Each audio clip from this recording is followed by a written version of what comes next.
dari Allah SWT, dan dikelilingi pula oleh para malaikat. Kaum muslimin, kaum muslimat yang dirahmati Allah SWT, tentu tak lupa kita bersalawat dan salam kepada baginda Nabi alaihi salatu wassalam yang Masya Allah pada hari-hari ini orang sibuk dengan mencintainya. Mudah-mudahan kita termasuk yang mencintai Nabi alaihi salatu wassalam dengan cinta yang diterima sehingga tidak tertolak ketika kita mampir di telaga Nabi alaihi salatu wassalam. Mudah-mudahan Allah bentangkan pula jalan yang mudah dari sunnah-sunnah Nabi alaihi salatu wassalam, dimudahkan kita memahami dan diberikan taufik dan ma'unah untuk mengikuti. Ma'asyiral kiram, kaum muslimin dan muslimat yang dirahmati Allah Subhanahu wa taala. Tema kita pada hari ini, jangan tambah lagi. Jangan tambah lagi. Ini kalau ibarat sudah kenyang ditambah lagi bisa mendatangkan mudarat, bisa mendatangkan bahaya. Nabi alaihi salatu wassalam diutus Allah Subhanahu wa taala di tengah-tengah masyarakat yang disebut dengan masyarakat jahiliyah. Jahiliyah nisbat kepada jahil. Jahil isim fa'il daripada jahilah yajhalu jahlan, bahwa jahilun. Al-jahlu lawan daripada al-ilmu, lawan daripada al-ilmu. Jadi bila ilmu ada, kejahilan tiada. Nah, apa yang dimaksud dengan al-jahlu dan apa pula yang dimaksud dengan al-ilmu? Kalau kita lihat orang-orang jahiliyah dulu, mereka bukan tidak berpikir, bukan pula tidak punya perasaan dan tidak pula pengalaman. Mereka adalah orang-orang yang kecerdasannya tidak juga kalah daripada kita, mungkin lebih. Oh, saya yakin kalau diukur IQ-nya mereka lebih tinggi dari kita. Makanannya banyak omega 3-nya. Kalau kita banyak ubinya. Jadi mereka bukan orang tidak berpikir, cuma mereka tidak berilmu. Nah, ketika mereka tidak berilmu, padahal keinginan beragama seperti para ulama, ya, ketika para ulama, keinginan beragama itu adalah sifat yang terpatri dalam fitrah manusia. Yang namanya manusia akan mencari agama, itu sudah fitrah. Ketika mereka tidak berilmu, mereka akan mencari cara beragama menurut pikiran atau melalui perasaan atau pengalaman-pengalaman.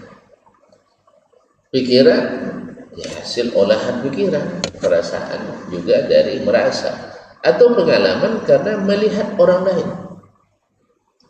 Melihat orang lain, mengambil pengalaman dari yang lain, maka mereka mengikutinya. Itulah yang akhirnya menjadi sebuah kebiasaan, tradisi yang diwariskan turun-temurun Jadi mereka misalnya berdasarkan pengalaman bahwasanya mereka menerbangkan burung ketika mau musafir atau melakukan suatu perdagangan. Kalau terbangnya sebelah kanan, pengalamannya ini tanda-tanda keberhasilan. Seperti orang China misalnya hari ini, cuannya, kalau rumahnya tusuk sate, tidak mau mereka. Kalau tusuk sate, pas di pertigaan, rumah kita pasti itu tusuk sate namanya itu tidak bagus cuannya bu. Masih ada? Itu orang banyak masih sampai sekarang. Jadi langkah kanan, langkah kiri. Sebenarnya dari mana diambil itu istilah langkah kanan, langkah kiri? Kanan keberuntungan, kiri awal keberuntungan, kiri kesialan. Sehingga lahirlah at-tuyarah dari pengalaman itu. Dari pengalaman itu, orang-orang yang tinggal di Makkah dianggap sebagai orang-orang bersih, suci luar dan dalam. Sebab apa? Mereka tinggal di tanah suci. Sampai kemarin-kemarin itu orang-orang tua kita masih beranggapan orang Makkah itu suci-suci. Masih ada orang-orang tua kita sebut Makkah suci-suci. Ya, di saat agama berjalan sesuai dengan yang diturunkan, ya. Tapi ketika agama didasarkan pada perasaan dan pikiran, berubah. Maka mereka pun menambah syariat baru pula. Di antara yang mereka tambah adalah bahwasanya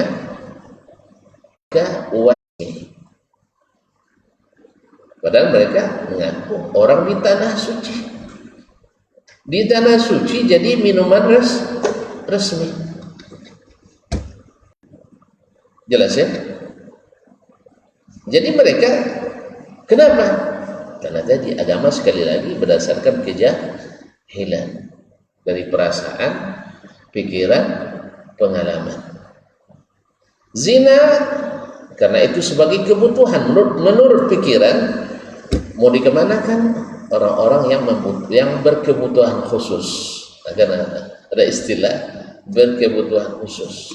Dia menikah tidak sanggup tapi harus menyalurkan birahinya.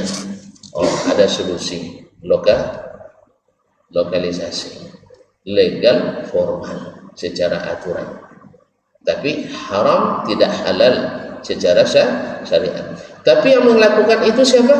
Orang-orang yang beragama. Orang-orang yang beragama, jangan main-main. Jangan disalahkan itu. Kalau disalahkan nanti heboh. Buktinya ketika datang Nabi kita alaihissalatu wassalam, antara kejahilan dengan ilmu bisa bertemu. Antara kejahilan dengan ilmu bisa bertemu, pasti berkelahi. Pasti berkelahi. Maka tambahan-tambahan dalam agama atau perubahan-perubahan yang buat terhadap agama oleh orang-orang jahiliyah, ini yang hendak diperbaiki oleh Nabi alaihissalatu wassalam, mengembalikan kepada agama aslinya, yaitu agama Nabi Ibrahim alaihissalam yang berdasarkan ilmu. Makanya jangan heran ketika para ulama menyebut al-ilmu huwa sunnah. Kenapa sunnah? Kenapa mereka mengatakan al-ilmu huwa sunnah wal jahlu huwa apa lawan sunnah? Lawan sunnah apa? Bid'ah. Seperti kata Syekh Abu Usman As-Sabuni rahimahullah, al-ilmu huwa sunnah wal jahlu huwa bid'ah. Sebab Nabi alaihissalam ketika beliau menafsirkan hadis Nabi alaihissalam, idza kathural jahlu atau idza fashal jahlu wa zahaba al ilmu taqtaribu as-sa'ah, atau kama qala sallallahu alaihi wasallam, apabila banyak kejahilan dan sedikit ilmu, maka tanda dekatnya hari kiamat. Maka beliau mengatakan, mahwal ilmu, al ilmu huwa sunnah wal jahlu huwal bid'ah. Jadi kaum muslimin dan muslimat yang mati Allah, datang Nabi alaihi salatu wassalam memperbaiki itu semua dan selesai. Selesai tak pekerjaan Nabi? Selesai tak pekerjaan Nabi? Memperbaiki, mengembalikan ke jalurnya, selesai. Siapa yang mengakui? Allah Subhanahu wa ta'ala. Ada buktinya? Ada buktinya? Ada buktinya bahwa kan Nabi alaihissalam selesai pekerjaannya dan diakui oleh Allah yang mengutusnya. Al-yawma akmaltu lakum dinakum wa atmamtu alaikum ni'mati wa raditu lakumul islama dina. Hari ini, kapan itu?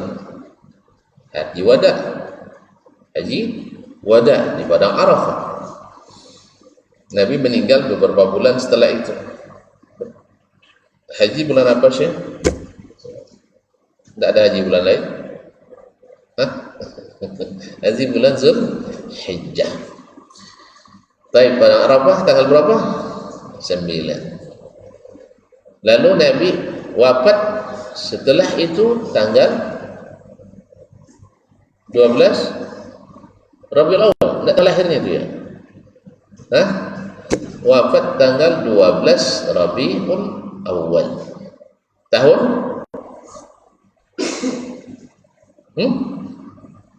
Ada lupa, ini harus belajar, memang harus ada nampaknya.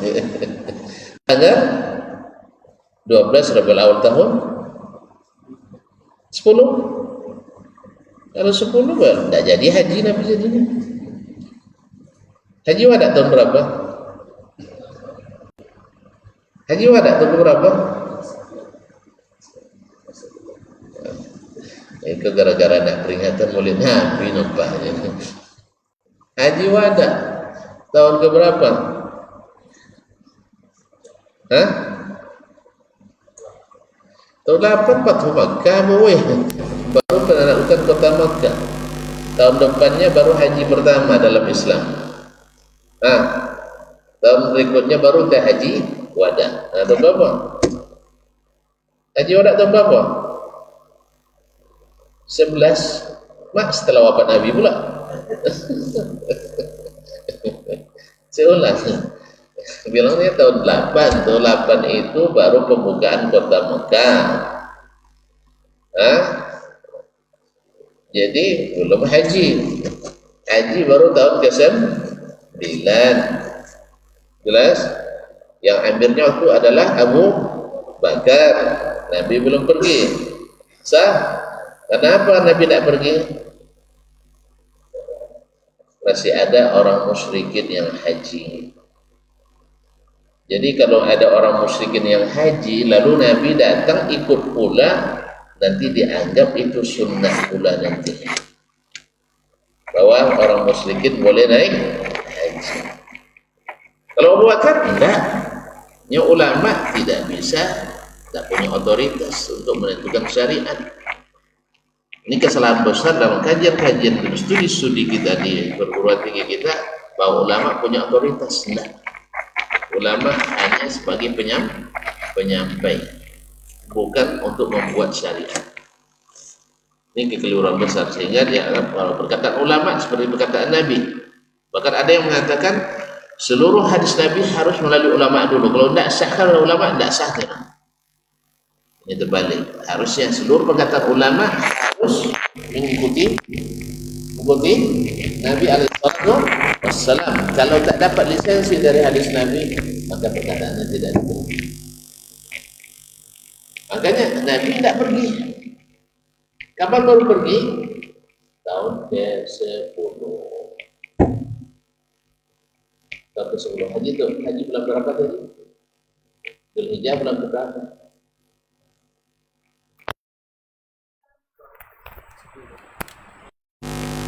Bulan lagi Muharram. Hah? Bulan 12. Berarti bulan terakhir. Berarti kalau Nabi wafat Rabiul Awal berarti tahun berapa? 11. Tidak ada lagi bilangan tahun 10. Nah, jadi bulan ke tahun ke-11. 12 Rabi awal. Udah ulang sih Rodwe. Nah, jadi wafat tahun tanggal 12 Rabiul Awal tahun 11 Hijriah. Ini gara-gara di sini lupa pula siapa disampaikan tadinya. Jadi Nabi sudah diberikan, diakui oleh Allah menyelesaikan tugasnya sempurna. Artinya apa? Disebutkan oleh sahabat Nabi SAW seperti hadisnya Abu Ayyub Al-Ansari radhiyallahu anhu, bahwa Nabi SAW ma tarakana Rasulullah SAW illa wa bayyana kulla syai'. Tidaklah Nabi tinggalkan kami kecuali Nabi sudah jelaskan semua tentang segala sesuatu. Dari lain dikatakan ma min ta'irin yatiru bi janahihi illa wa dallana fihi ala ilmin. Tidak ada burung yang terbang dengan kedua kepaknya kecuali Nabi sudah jelaskan di situ ada ilmunya. Nah, hasilnya apa? Ada bukti bahwa agama itu sempurna? Ada buktinya enggak? Keberhasilan Nabi itu ada buktinya? Tentu lupa terus ya. Ada.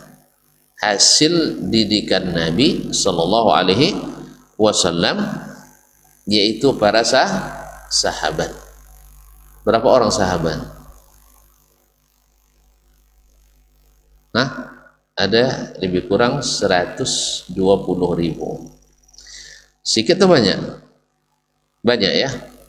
Taib. Tak satu pun mereka yang terlibat aliran menyimpang atau ahli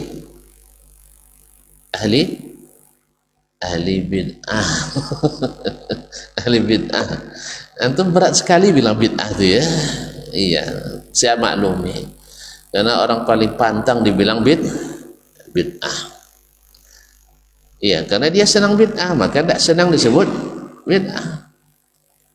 Kalau antum senang sunnah, berarti senang dibilang bid'ah itu sesat. Nah, tapi karena antum ahli bid'ah, maka takut antum atau marah dibilang bid'ah itu sesat. Ikhwani kaum muslimin dan muslimat.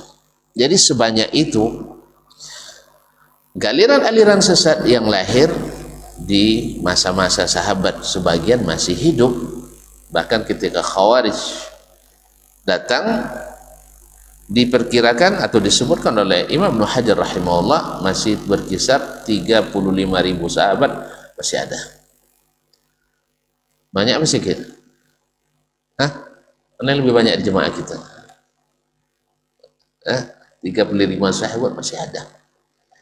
Tapi tak satu pun mereka yang terpapar aliran menyimpang itu. Maka wajar Nabi SAW memesankan kepada kita melalui para sahabatnya, jangan tambah lagi. Jangan tambah lagi. Sebab menambah setelah kenyang bikin muntah. Kalau bikin muntah menimbulkan masalah. Apalagi muntah depan orang. Banyak orang yang akan kena imbasnya. Muntah di masjid, terpaksa karpet dicuci. Ya, muntah di dalam bis, terpaksa harus berhenti. Muntah di kapal, banyak orang mual-mual. Oleh sebab itu jangan tambah lagi.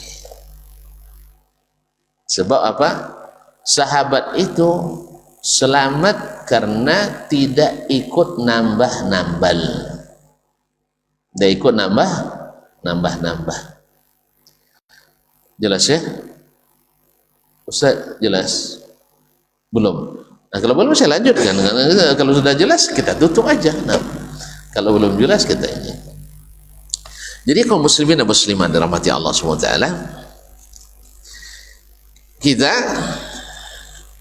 melihat bukti nyata apa yang dikata oleh Nabi SAW. Taraktu fikum amrayni ma in tamassaktum bihima lan tadillu ba'di. Aku tinggalkan bagi kalian dua perkara, bila kalian pegang keduanya dengan kokoh, kalian tak akan tersesat selamanya. Makanya kaum muslimin dan muslimat dirahmati Allah, kalau antum lihat Imam Asy-Syafi'i dalam Risalah menjelaskan dengan gamblang bagaimana para sahabat itu menyikapi hadis-hadis Nabi alaihi salatu wassalam.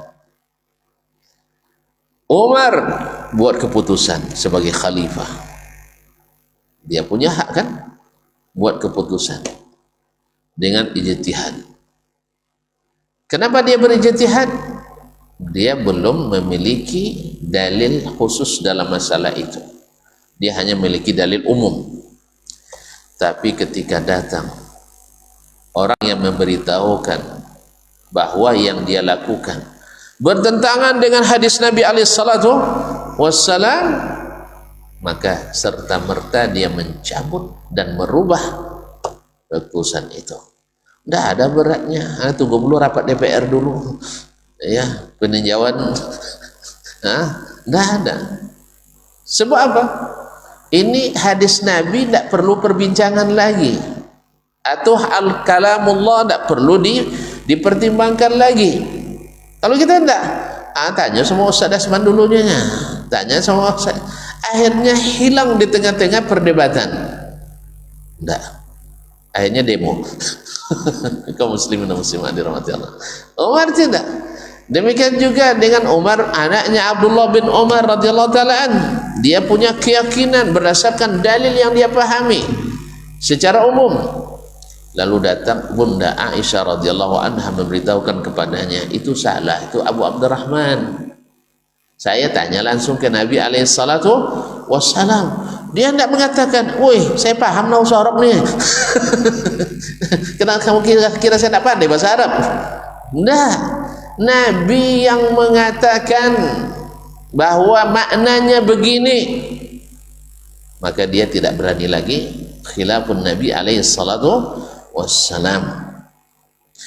Ya, kalau antum baca, silakan baca di Risalah, baca sampai selesai ya. Nah, jadi subhanallah, ini yang diajarkan kepada kita oleh para sahabat. Itulah rahasianya mereka jadi orang-orang hebat, tidak menambah dan menambal sulam agama ini. Jadi kalaupun ada nanti riwayat perbedaan pendapat di antara mereka, di antara sebabnya adalah ini.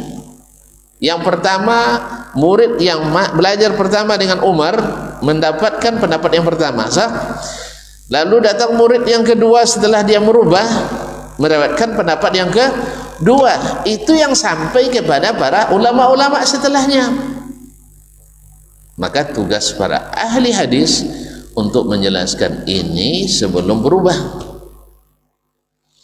Dan cuman banyak yang sudah terlanjur dapat yang pertama tidak mau berubah. Yang berpendapat sudah berubah, yang ini tidak berubah. Dan ini banyak terjadi pada para ulama. Ada yang ikut pendapat yang pertama jadi Mu'tazilah dia. Ada yang mengikut pendapat yang kedua jadi Kullabiyah dia, Asy'ariyah Maturidiyah. Ada yang mengikut pendapatnya yang ketiga menjadi pengikut as-salafus salih. Jadi ada yang hanya mengikutnya di langkah kedua, langkah ketiga tidak mau lagi. Sama sekarang ada orang yang mengaji, ya salah kaji, habis itu guru tuan gurunya taubat berubah, anak buah tidak mau ikut. Dan juga banyak, kan ya? Tidak ada tuh lihat. Hah? Siapa aja orangnya ke sini.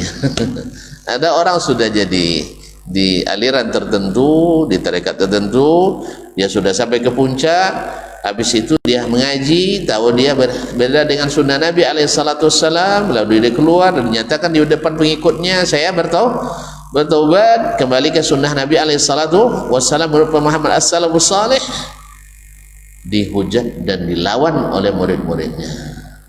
Ada banyak. Tanya di luar negeri maupun di luar negeri ada. Kan Nabi alaihissalam juga menghadapi hal yang sama. Sebelum Nabi berdakwah, orang-orang cinta semua kepadanya. Tapi setelah Nabi ingin merubah bid'ah kaum jahiliyah itu, kan bid'ah tadi kejahilan, sah? Lalu dirubah oleh Nabi dengan sunnah. Mereka semuanya menentang. Mereka semuanya menentang. Tapi ajibnya, dengar ikhwani fillah, di saat Nabi dalam tekanan di Mekah,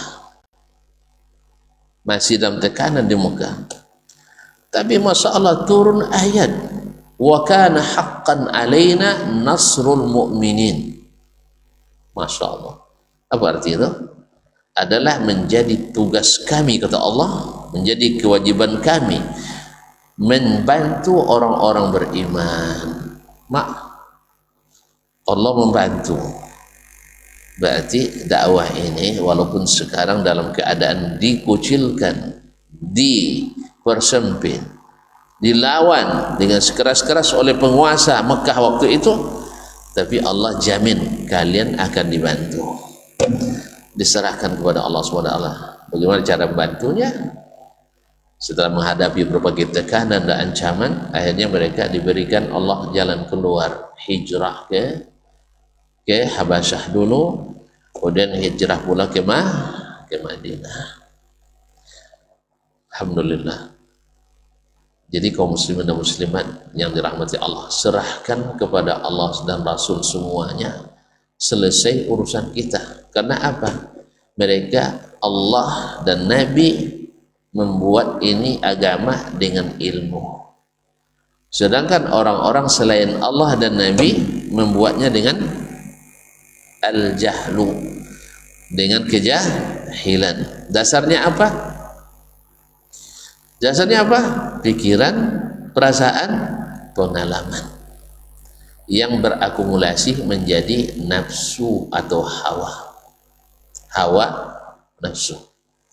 Hawa nafsu itu kan keinginan. Saya ingin, maka saya bela mati-matian. Saya tidak ingin, saya tolak pula sampai mati. Sah? Jadi masalahnya dasarnya bukan ilmu tapi al-jahlu. Makanya Imam Abu Usman mengatakan al-jahlu huwal bid'ah. Sah? Wal ilmu huwas sunnah. Makanya orang yang selamat disebut ahli bid'atil hasanah. Golongan selamat disebut ahli ya saya. Golongan selamat disebut ahli apa? Ahli bid'ah. Ahli sunnah. Kenapa kok?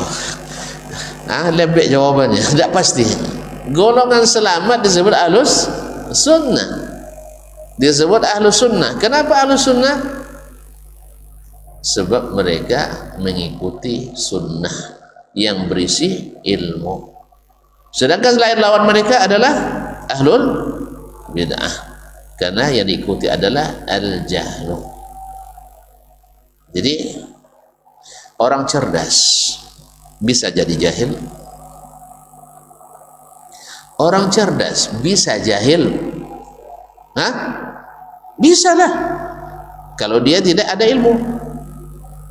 Makanya orang jahiliyah, sekali lagi, orang cerdas apa orang bohong? Cerdas, cuman tidak berilmu. Nah, adapun orang-orang yang buat kesesatan hari ini, orang cerdas apa orang bohong? Orang cerdas, kan ya? Tahu dia kalau buat masalah, tahu cara lari ke luar negeri, kan cerdas itu. dalam keadaan bahaya, tahu dia di mana celah untuk menyelamatkan diri. Cerdas tak? Menghilang aja dia. Dia orang cerdas. Kalau tidak ada kecerdasan, tidak jalan itunya. Sah?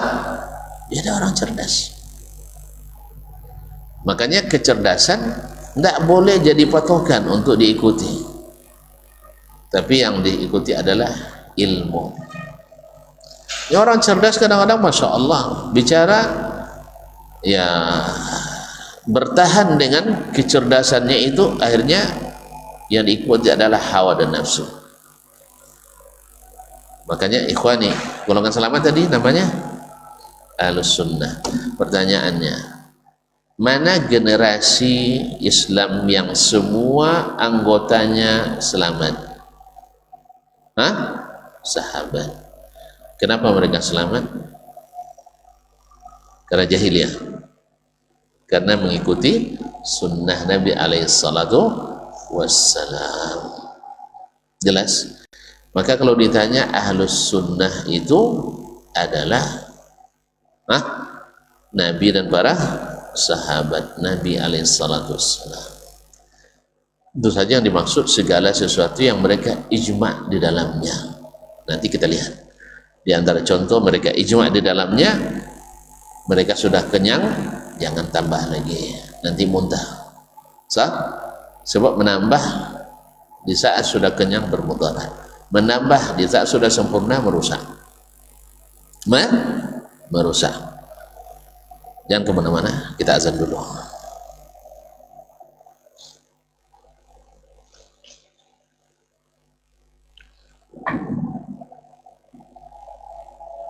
Allahu Akbar,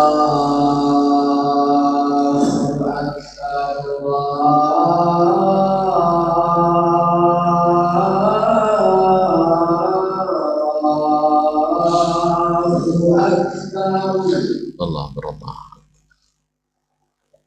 Allahu Akbar,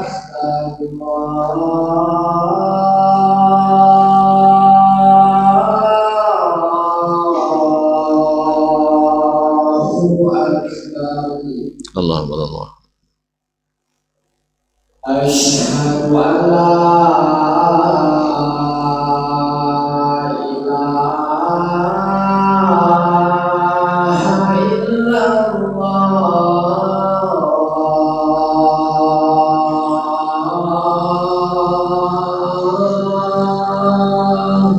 Asyhadu an la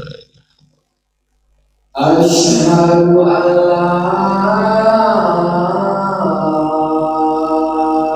ilaha illallah.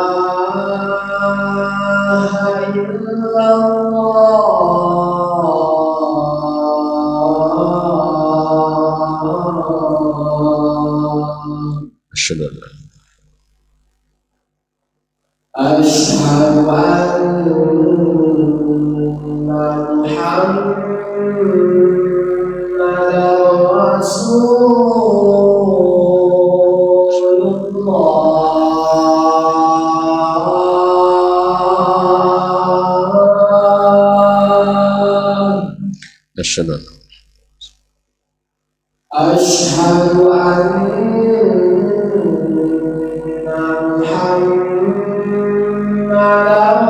Rasulullah.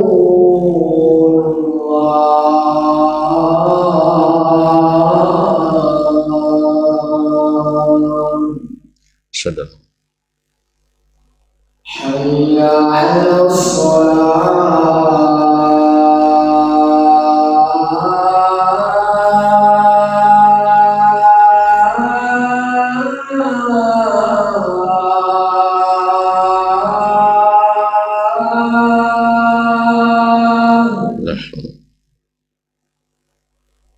hayya 'alas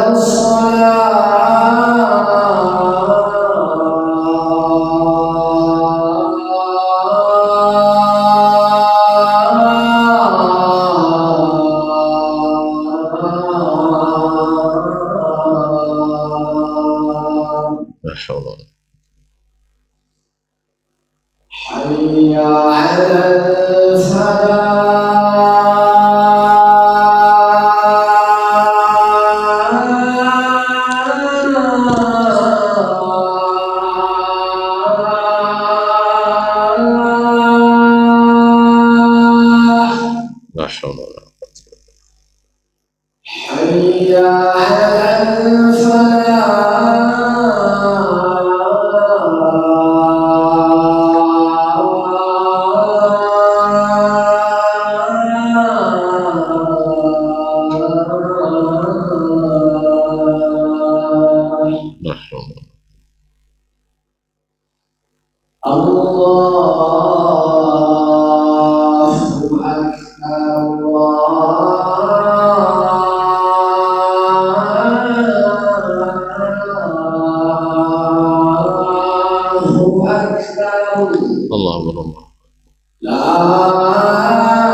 wa nashhadu an la ilaha illallah. Allahumma rabb hadhihi ad-da'wati at-tammati was-salati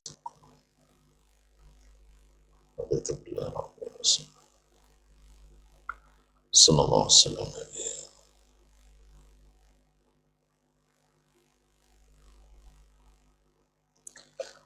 Baik, kaum muslimin dan muslimat dirahmati Allah SWT. Jadi yang dimaksud adalah bila dengan manhaj as-sahabah radhiyallahu anhum, yakni sesuatu yang mereka sepakat semuanya. Kalau mereka sepakat semuanya, maka mesti dipegang erat-erat. Kalau terjadi khilaf di antara mereka seperti tadi, mungkin sampai riwayat yang pertama sah, ke sebagian tidak sampai riwayat yang kedua kepadanya, yang lain sampai kepada riwayat kedua, bukan riwayat yang pertama. Kita lihat bagaimana di antara mereka yang paling atau yang sepakat dengan salah satu dari kedua pendapat itu, tentu saja dengan merujuk kepada riwayat-riwayat yang dari jalur itu sampai kepada kita. Intinya seperti tadi, Umar radhiyallahu anhu awal memutuskan sebuah hukum, setelah itu dia membatalkan dengan ilmu yang dia terima dari sahabat yang lain setelahnya. Dan ini ada dalam kitab-kitab ilmu. Tapi kalau mereka sepakat semuanya, berarti tidak ada perbedaan riwayat. Apa contohnya yang mereka sepakat? Nah, betul lah kasih contoh. Tidak ada. Sebanyak itu. Sepakat mereka bahwa puasa bulan Ramadan. Sepakat tidak? Puasa bulan Ramadan. Sepakat tidak? Alhamdulillah. Sepakat tidak hari raya itu di satu kota, di satu rumah, satu kampung, serentak semuanya? Sepakat tidak? Ya, kalau ada yang berbeda, berarti ada masalah. Apa yang menyebabkan berbeda itu? Kalau berbedanya satu karena syekhnya naik ke bulan, berarti dia mengada-ngada. Sah? Sah? Ini kejahilan. Atau berbeda sebab syekhnya bisa nelpon Tuhan. Nah, berarti ada masalah. Jelas? Atau ada yang mengatakan, bulan itu tahun ini 28, atau pakai metode-metode yang lain seperti ilmu hisab dan sebagainya, berarti ada masalah. Padahal mereka tidak ada khilaf di antara mereka dalam masalah satu kampung, ya. Tapi kalau beda kampung ada, beda matlak ada. Tapi ketika dalam serumah berbeda hari raya, berarti ada masalah. Maka yang bermasalah ini harus kembali kepada yang tidak bermasalah. Jangan dipaksa yang tidak masalah mengikuti yang bikin masalah. Dan tadi barang sudah kenyang tapi ditambah lagi, akhirnya muntah. Barang sudah cukup dipaksa lagi, akhirnya pecah. Nah, ini yang harus disadari oleh kita kaum muslimin dan muslimat dirahmati Allah. Akhirnya nanti yang bikin masalah tambah masalah baru, menyalah-nyalahkan yang tidak mau bermasalah. Kadang tidak sedikit di antara mereka memprovokasi penguasa. Coba lihat, mereka tidak taat pada penguasa. Ya, karena mereka buat pelanggaran, lalu disampaikan, disuruh pemerintah melakukan, lalu dipaksa pula orang-orang yang tidak melakukan pelanggaran atas nama taat pada waliul amr. Innalillahi wa inna ilaihi raji'un. Ini memang kadang-kadang orang ini karena tidak paham konsep taat waliul amri, sehingga dia sembarangan. Kan kaidah jelas, la ta'ata li makhluqin bi ma'siyatil khaliq. Tidak wajib taat kepada makhluk dalam berbuat maksiat kepada Khaliq. Saya pertanyaan sekarang, anda tanya antum, bid'ah itu maksiat atau tidak? Kenapa maksiat? Kan nambah elok agama. Hah? Kalau itu berdosa ya? Kenapa? Kalau tidak sesuai langsung berdosa. Hah? Karena melanggar sunnah. Karena Nabi melarang bikin bid'ah. Ada Nabi menyuruh bikin bid'ah. Hah? Ini pada loyo semua nampaknya. Nabi tak pernah menyuruh bikin bid'ah. Semua hadisnya melarang. Bahkan dia pertentangkan antara bid'ah dengan sunnah. Ketika dia mengabarkan fa innahu may ya'ish minkum, sesungguhnya siapapun yang hidup setelah ini di antara kalian akan terjadi fasyarah ikhtilafan katsira, pasti akan melihat perselisihan yang banyak. Apa sebab perselisihan? Sunnah. Ya ikhwan, yang menyebabkan orang berselisih sunnah ke atau bid'ah? Jadi saya bikin contoh. Dulu di zaman Nabi ada bulan Rabiul Awal. Itu pasal Anwar nak nyambut sendiri, tapi saya tahu contoh. Jadi dulu di zaman Nabi ada bulan Rabiul Awal. Tidak ada ya? Nabi langsung lompat aja. Muharram, Safar, Rabiul Akhir, gitu. Ada Rabiul Awal? Tidak ada dihapus? Enggak. Di zaman sahabat ada Rabiul Awal? Ada. Atau melompat? Tayyib. Ada enggak mereka setiap datang Rabiul Awal berselisih? Hah? Ikhwan, ada mereka setiap datang bulan Rabiul Awal berselisih paham gara-gara maulid? Ada. Berarti di masa sahabat ada berselisih? Tidak. Masa tabi'in ada berselisih? Tidak. Masa tabi'in ada berselisih? Tidak. Masa Imam Ahmad, Syafi'i dan sebagainya ada berselisih? Tidak. Kapan berselisih? Kapan umat berselisih?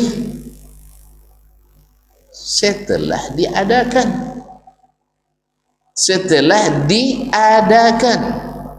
Sampai hari ini. Hari ini berselisih tidak orang tentang masalah ini? Setiap datang bulan Rabiul Awal main serang betul tidak? Hah? Saya nanya serius weh. Hah? Setiap datang bulan Rabiul Awal antara kita umat Islam saling menyalahkan atau tidak? Iya. Serius ini, betul. Bahkan sampai pada taraf provokasi. Memprovokasi masyarakat, memprovokasi aparat, provokasi pemerintah. Ya, bahwa siapa yang tidak memperingati Maulid Nabi berarti tidak setuju lahirnya Nabi. Masya Allah. Sampai dibahas secara nahu juga. Maulid, waktu lahir dan tempat lahir. Kalau diingkari, ini bisa-bisa mengingkari adanya Nabi alaihissalam, bisa kafir. La haula wala quwwata illa billah. Kalau maulud yang dilahirkan yaitu Nabi, disangka kita mengingkari bahwa Nabi tidak lahir. Ini omong kosong yang menyesatkan. Ada umat Islam yang tidak mengakui Nabi lahir? Jawablah kawan, ada umat Islam yang tidak mengakui Nabi lahir? Tidak ada. Baik yang maulid maupun tidak maulid, semuanya sepakat Nabi lahir. Dan sepakat pula lahirnya di Makkah, sepakat lahirnya di Makkah, sah? Nah, dan tahun gajah. Cuman beda riwayat tentang tanggalnya. Tapi yang pasti tanggal lahirnya yang sahih adalah 12 Rabiul Awal, itu tanggal matinya, wafatnya Nabi alaihissalam. Sedang tanggal lahirnya ada 5 riwayat. Kenapa mereka berbeda pendapat tentang atau berbeda riwayat? Kenapa kira-kira? Ada orang berbeda riwayat bahwa hari raya Idul Fitri, satu bilang 1 Ramadan, satu bilang 1 Syawal, satu bilang 1 Zulhijjah. Ada perbedaan riwayat? Ada perbedaan riwayat. Kenapa enggak? Kenapa enggak ada perbedaan riwayat? Wih, tanggal lahir antum ada perbedaan riwayat. Kenapa enggak? Karena hari ini tanggal lahir itu perlu sah. Setiap urusan mesti ditanya tanggal lahir. Betul? Nak nikah ditanya lagi tanggal lahir. Nak kuliah ditanya tanggal lahir. Nak sekolah ditanya tanggal lahir. Sah? Sah? Bikin paspor tanya tanggal lahir. Semuanya ditanya tanggal lahir. Nah, di zaman Nabi ada enggak seperti itu? Enggak. Paham saya? Berarti tanggal lahir Nabi di mata Nabi dulu penting atau tidak? Saya ulang kembali, di mata Nabi tanggal lahirnya itu hari penting atau bukan? Jawablah Syekh. Hah? Penting atau tidak? Apa bukti tidak penting? Hah? Tidak dihafal oleh sahabat. Kalau sempat harinya penting, pasti dihafal oleh sahabat. Mereka hafal banyak tentang Nabi SAW. Bagaimana Nabi congkel gigi, bagaimana Nabi bersugi, bagaimana Nabi cebok, bagaimana Nabi berwudu. Hafal sama mereka kan? Terus tanggal lahirnya kok tidak dihafalnya? Woi. Tanda bahwa Nabi tidak menjadikannya hari penting. Tapi Idul Fitri, Idul Adha, ada mereka lupa? Idul Fitri, ada mereka riwayat yang berbeda. Kenapa? Karena hari besar. Dijadikan Nabi sebagai hari besar. Kalau itu ikhwani kaum muslimin dan muslimat dirahmati Allah SWT, sekarang mereka sepakat dari sejak zaman Nabi sampai sahabat, sampai pula pada zaman Imam yang empat, bahwa tanggal lahir Nabi bukan sesuatu yang harus dipentingkan sebagai hari besar, sehingga tidak sahih riwayatnya lahir tanggal sekian, tapi masyhur nah, sehingga seperti Allah sebagai suatu musallamat di kalangan ahli sirah. Yang paling masyhur adalah 12 Rabiul Awal. Wallahu alam, mungkin karena mengacu kepada supaya disamakan dengan tanggal wafatnya dan sebagai tanggal ajaib kan. Sah, orang kita kan suka tanggal ajaib. Sehingga ayat Quran dulu berapa?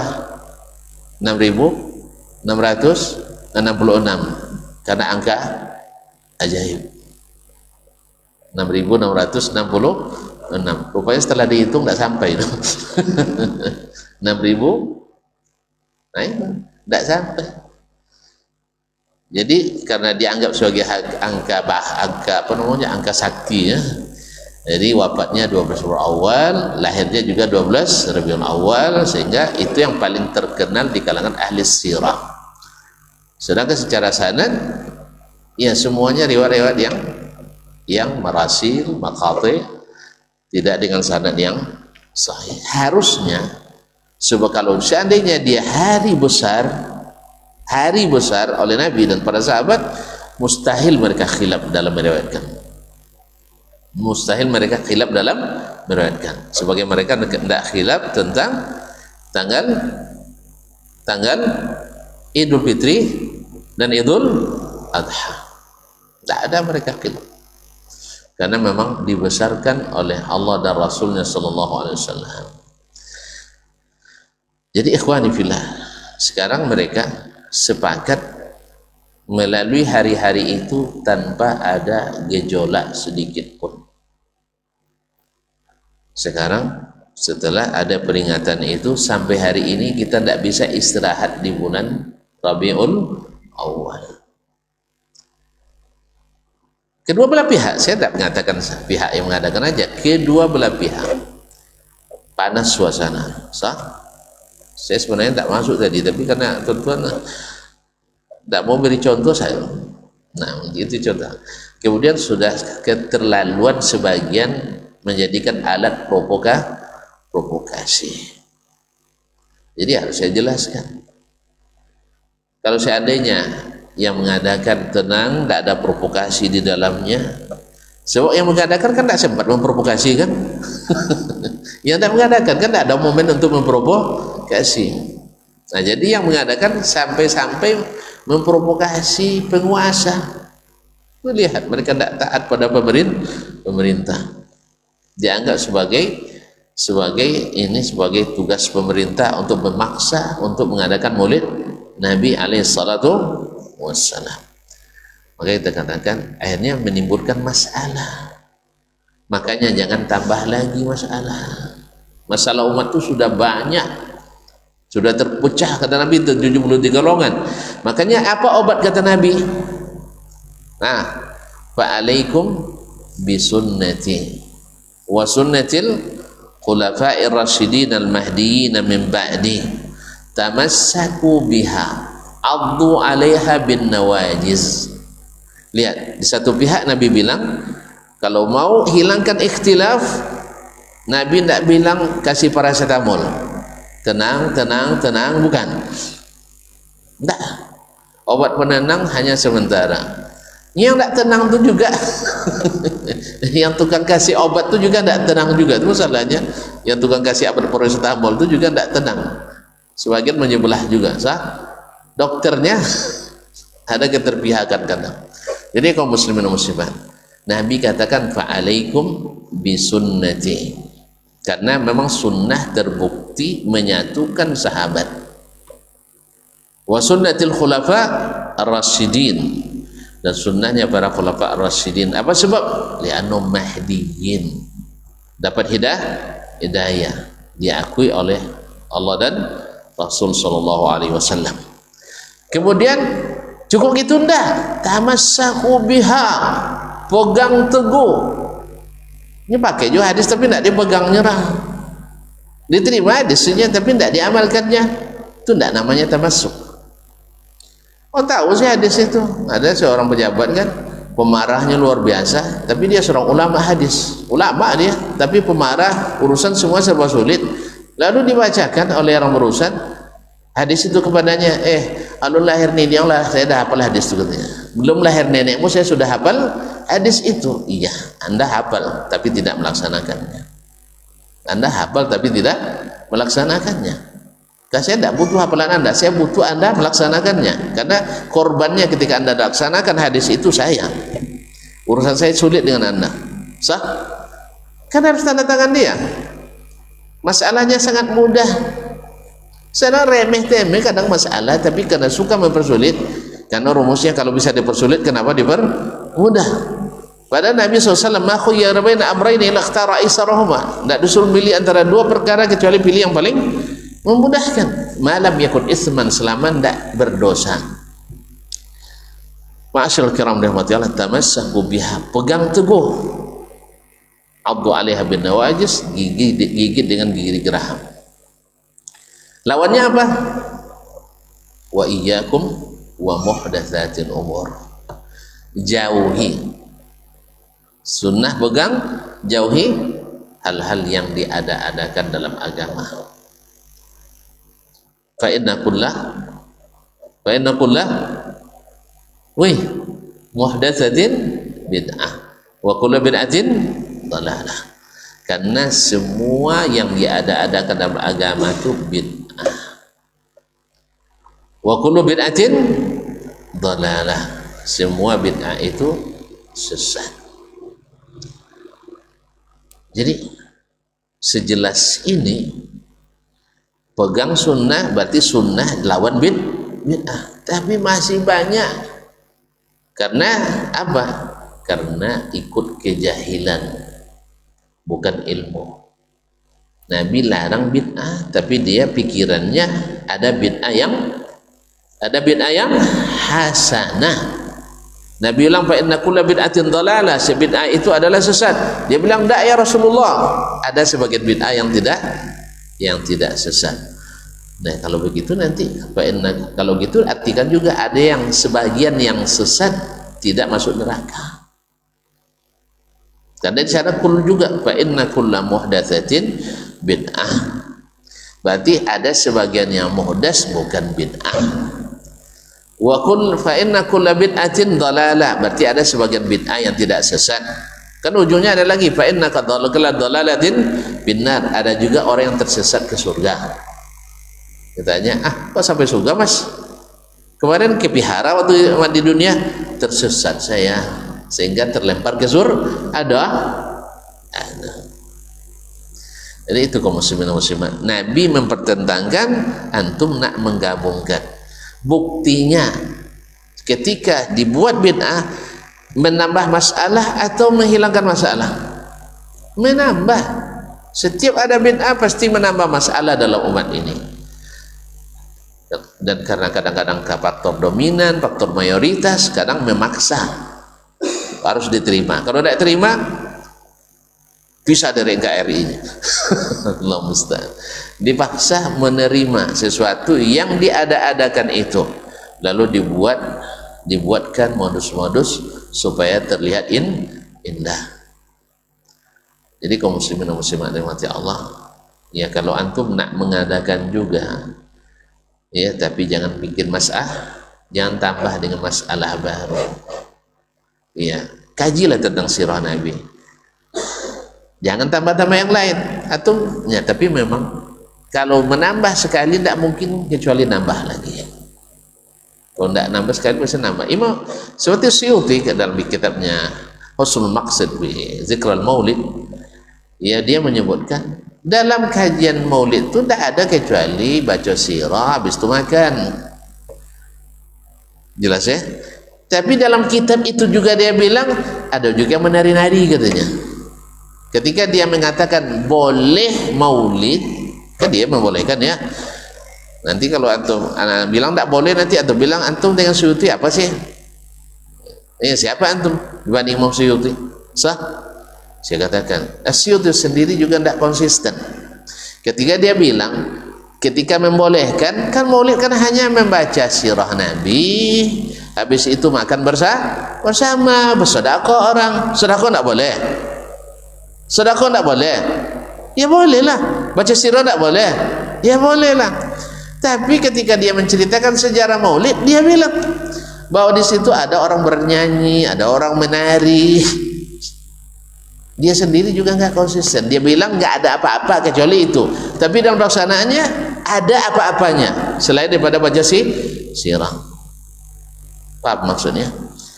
Kata Suyuti, kenapa dibolehkan? Karena kan hanya ngaji saja, tidak ada amalan lain kecuali ngaji, habis itu makan.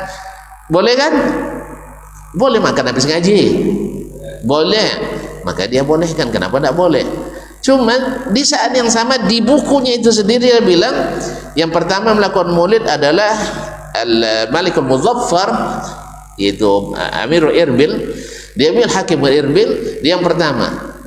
Yang lain kan mengatakan Fatimiyun Syiah yang pertama mengadakan. Anggaplah ini Irbil.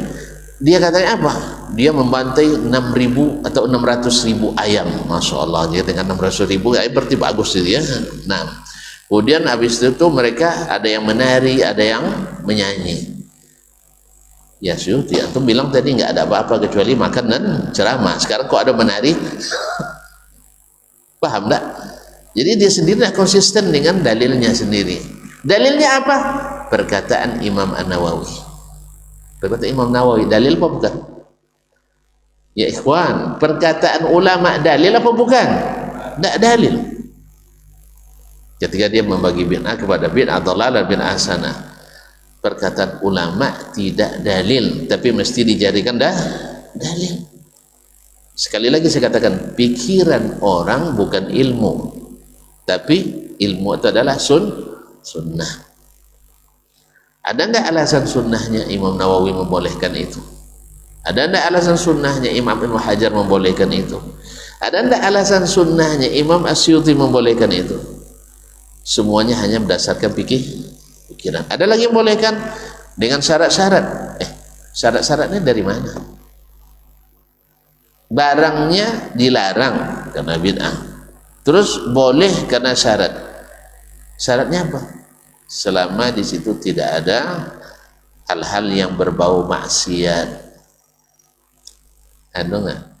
Yang kedua, bersifat edukatif, mendidik. Ya, saya tidak ada bid'ah yang mendidik itu saya. Buktinya membuat orang kasar, membuat orang suka berlawan, membuat orang suka menghujat, ya, suka menghujat. Yang tidak maulid tidak menerima kelahiran Nabi, masya Allah. Yang tidak tidak beriman pada kelahiran Nabi, yang tidak maulid tidak mencintai Nabi. Berarti 4 abad sebelum itu tidak ada yang mencintai Nabi, ya. Sahabat tidak ada yang cinta Nabi, tabi'in tidak ada yang cintai Nabi, Imam Syafi'i, Imam Ahmad, Imam Malik, Abu Hanifah tidak mencintai Nabi. Apa sebab? Mereka tak memperingati maulid Nabi. Janganlah begitu sayang, ya, janganlah begitu. Mereka mencintai Nabi dengan caranya, kami mencintai Nabi dengan cara kami pula. Berarti ada perbedaan pemahaman antara Nabi dan sahabat dengan kita hari ini. Nah, gimana kalau berbeda pemahaman Nabi dan sahabat dengan kita hari ini? Mana yang bagus ya? Kan hadisnya jelas. Dalil-dalil yang dikemukakan sudah ada, dibaca oleh Nabi, dibaca oleh para sahabat. Kan di antara dalilnya, wa dzakirhum bi ayyamillah. Ingatkan mereka dengan hari-hari besar Allah. Kelahiran Nabi kan hari besar, harus kita peringati, karena Allah bilang wa dzakirhum bi ayyamillah. Tayyib. Nabi pernah baca ayat ini? Nabi pernah tidak baca ayat ini? Pernah. Masa Nabi tidak pernah baca ayat ini? Kepada dia diturunkan. Sahabat pernah dengar ayat ini? Bukan pernah lagi, mereka yang hafalkan. Kalau dihafalkan dia ulang. Mereka, Nabi paham enggak makna ayat ini? Terus ada Nabi memahami seperti antum pahami? Ada sahabat memahami seperti antum pahami? Berarti ada perbedaan pemahaman antara Nabi dengan kita. Syekh, boleh beda pahaman dengan Nabi? Boleh. Berarti bukan itu yang dimaksudkan oleh Allah Subhanahu wa taala. Makanya Imam Ibnu Katsir rahimahullah menyebutkan tidak pernah ada ahli tafsir di kalangan as-salaf dan al-khalaf menjadikan ayat ini sebagai dalil untuk peringatan maulid. Rela untuk berbeda pendapat dengan para sahabat, ijma mereka tidak menjadikan dalil ini untuk dasar memperingati maulid Nabi alaihissalatu wassalam. Ada ayat lain lagi, qul bi fadlillahi wa bi rahmatihi fabidzalika falyafrahu. Katakanlah dengan karunia dari Allah dan rahmatnya, dengan demikian hendaklah mereka bergembira. Ini kan disuruh kita bergembira dengan rahmat Allah. Wa ma arsalnaka illa rahmatan lil alamin. Kami tidak utus kamu kecuali jadi rahmat bagi sekalian alam. Nah, sekarang Allah suruh kita bergembira karena menerima rahmat itu. Dan rahmat itu dimulai dengan lahirnya Nabi alaihissalatu wassalam. Ya salam. Mantap ya. Sekarang ayat ini turun ke Nabi enggak? Dan pernah dibaca Nabi ke sahabat enggak? Sahabat sering baca ayat ini? Sering. Paham enggak mereka? Masuk pemahamannya bahwa kelahiran Nabi harus diperingati? Berarti beda lagi pemahaman kita dengan pemahaman Nabi dan para sahabat. Nah, sanggup antum beda pendapat? Nanti kalau bertemu dengan Nabi, lalu ditanyanya, kamu kenapa menjadikan ayat itu? Kan boleh aja kita beda pendapat ya Rasulullah, gitu ya.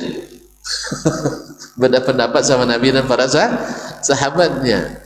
Hati-hati ikhwan, ya, hati-hati. Ini kejahilan bukan ilmu.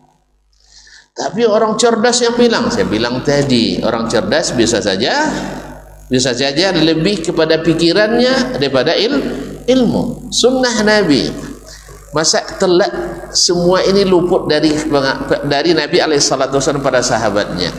Ikhwan, peringatan kelahiran Isa al-Masih atau peringatan kelahiran Uzair Atau Nabi Musa di kalangan Yahudi sudah ada nggak di waktu Nabi hidup? Merry Christmas sudah ada nggak zaman Nabi hidup? Ya Allah, terpaksa murid Nabi kita jadi. Mana yang dulu Nabi Isa pada Nabi Muhammad SAW? Taib, orang Nasrani ada nggak zaman Nabi? Ada. Sudah ada nggak mereka peringati Natal? Ada yang bilang belum. Angkat tangan yang bilang belum. Baca nanti kitab Al-A'yad fil Islam ya.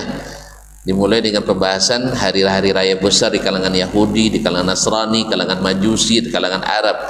Di antara hari raya besar yang dirayakan oleh orang Nasrani adalah Maulid Isa ibn Maryam. Nah, supaya berbeda, Isa dalam bahasa Arab dijadikan milad. Kalau Nabi dijadikan Maulid, itu aja bedanya. Nama, akar katanya sama. Makanya tahun miladi, tahun Masehi disebut tahun miladi dalam bahasa Arab. Harusnya tahun kita juga disebut dengan tahun Maulidi. Tahun Maulid atau Mauludi. Ini tidak sempurna. Ikhwani billah, Nabi sudah tahu itu, sahabat sudah mengerti itu, bahwa umat-umat sebelumnya memperingati hari besar kelahiran nabinya. Yang sekali lagi terbukti juga keliru dalam riwayat, karena mereka memperingati di bulan Desember. Desember itu bukan musim kurma matang. Musim dingin kurma bukan berbuah. Padahal ayat dikatakan wa huzzi ilaiki bi jiz'in nakhlati tusaqit alaiki rutaban janiyya. Goyangkan pokok kurma itu, nanti Allah jatuhkan buah-buah rutab yang masih segar.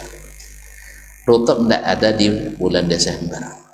Kalau tidak percaya, ayo kita umroh nanti di bulan Desember. Saya ajak ke kebun kurma, ada nggak di atasnya nanti? Di kalau musim dingin. Jadi musim dingin Desember itu musim dingin. Kurma ada di musim panas. Karena memang riwayatnya sama juga riwayat kelahiran Nabi besar Muhammad sallallahu alaihi wasallam. Karena Nabi Isa tidak pernah menjadikannya sebagai hari yang dibesarkan. Jelas. Nabi juga tidak menjadikannya hari yang dibesarkan. Terus di mana dasarnya bahwa itu adalah tanda cinta ke Nabi alaihi salatu wassalam. Tidak lain dan tidak bukan hanya karena meniru-niru orang lain. Dr. Zakir Arif menyebutkan dari aspek manapun ditilik dan ditinjau bahwa Maulid Nabi pada hakikatnya tidak lepas dari ulang tahun kelahiran. Dan ulang tahun kelahiran itu kebiasaan penganut agama lain, dan kita disuruh untuk tidak mengikuti cara agama lain. Oleh sebab itu tolonglah ya, jangan terlalu kasar kita ketika memperingati memprovokasi bahwa yang tidak maulid tidak cinta Nabi alaihi salatu wassalam. Itu yang saya maksudkan. Jangan tambah lagi, karena sudah kenyang kita dengan perselisihan yang tiada henti. Apakah tak lebih nyaman ketika dulu mereka tidak menjadikannya sebagai suatu hari yang istimewa? Mereka tak ada berselisih paham ketika Rabiul Awal lewat.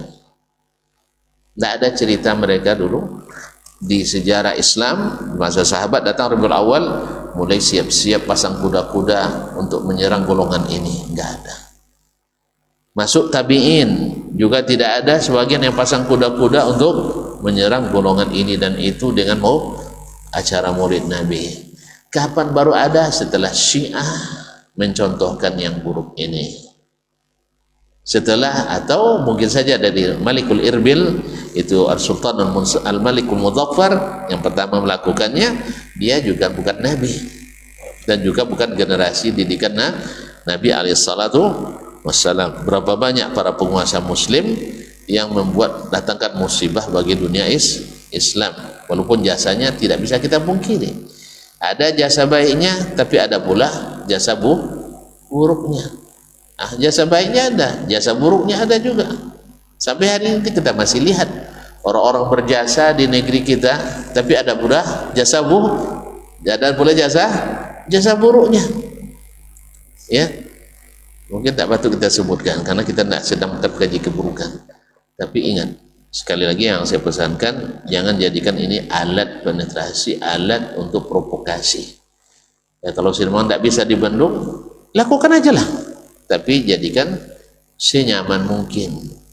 Jangan memfitnah, ya, jangan mengatakan sebanyak ini orang Islam hanya satu golongan yang tidak cinta sama Nabi. Masya Allah, yang tidak cinta sama Nabi, yaitu Wahabi. Jadi masalahnya asal tidak beringati di itu Wahabi. Padahal banyak saudara kita yang bukan, tidak ada afiliasi sedikit pun ke Wahabi, dia juga gak ngerti atau apa Wahabi, tapi dia paham bahwa sunnah Nabi tidak memperingati, bahwa sunnahnya para sahabat tidak memperingati, dan sunnahnya para a'immah juga tidak memperingati. Tapi gara-gara image yang ditebar oleh ahli fitnah itu, sehingga asal tidak maulid berarti Wahabi. Nah, tambah lagi orang Syiah yang sengaja untuk memprovokasi anti Wahabi. Jelas ya? Jangan tambah lagi. Ya, tidak perlu ditambah lagi. Menambah itu merusak. Menambah itu merusak setelah sempurna. Jelas? Dakonyang nyetab boyo nanti muntah. Jadi apa yang ditinggalkan oleh Nabi dan para sahabat dan waris kepada kita, jangan ditambah lagi. Karena bikin masalah. Nasallallahu alaihi wasallam. Baik. Sudah lewat jam 8 ya. Kita dekat di sini mau. Sah? Alhamdulillah. Ada yang mau ditanyakan? Atau ada yang mau dipertanyakan? Ya, tahu ada yang mau ditanyakan? Tidak ada yang dipertanyakan. Silakan. Alhamdulillah. Sudah lapar semua nampaknya. Apa? Jangan ditambah lagi. Iyalah, jangan ditambah lagi. Kalau gitu kita tutuplah. Berarti tidak konyang ya. Terima kasih dan mohon maaf. Wabillahi taufiq wal hidayah. Wallahu taala alam. Wassallallahu ala nabiyyina Muhammad wasallam. Wassalamualaikum warahmatullahi wabarakatuh.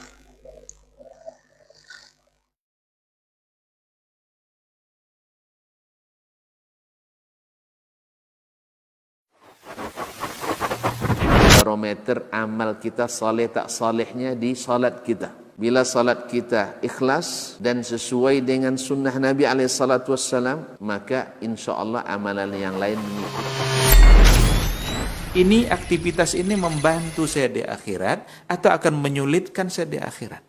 Kalau seandainya perbuatan itu ternyata akan menyulitkan kita di akhirat kelak, tinggalkan perbuatan itu. Anta ni'mal jund. Kamu adalah sebaik-baik prajurit. Coba lihat. Kamu adalah sebaik-baik prajurit. Maka tujuannya adalah menghancurkan kehidupan rumah tangga.